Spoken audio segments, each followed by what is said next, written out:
There's a lot of problems we see with this. In less than 72 hours, a plane full of immigrants from Central America is expected to land in San Diego. Well, there is mixed reaction to the plan to process hundreds of them locally. New at 6, why local congressman says he supports the move to bring them here. Good evening, I'm Murrieta Creighton. And I'm Preston Phillips. 10 News reporter Matt Mendez is live at Lindbergh Field tonight. Matt, how long will these immigrants be staying here for? That'll be up for it to a judge to determine. These immigrants say they are too afraid to go back home. We're at Lindbergh Field. This is where the first plane of immigrants, 140 of them, will arrive Tuesday afternoon. Images show some of the immigrants crowded into a South Texas facility. 140 of them, including many children, will fly to San Diego Tuesday and then jump on a bus to Murrieta. There's a lot of problems we see with this. Border Patrol Union Representative Ron Zermino says agents will be pulled off the streets to conduct health and criminal record checks on each immigrant, leaving criminals to roam the streets. He also says the Murrieta holding facility doesn't have showers or the space for all these immigrants.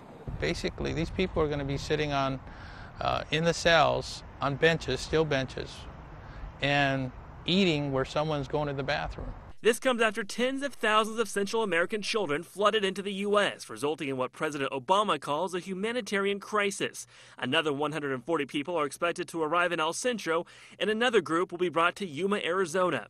Zermino says the Murrieta sector is expecting groups of people every 3 days. Enrique Morones with Border Angels says these immigrants are afraid. Remember, we're talking about kids from from families where there's a lot of, they're surrounded by this violence and so forth. They just want a better life for their kids. Zermino says after getting processed, children will either go with family or foster care. Adults will be given some money for a bus ticket and must appear in immigration court to convince the judge they're afraid to go back. How many of those people are going to actually show up to court? I think very few are going to show up to court. And from my understanding and the sources in the ICE office, their standing orders is not to pursue.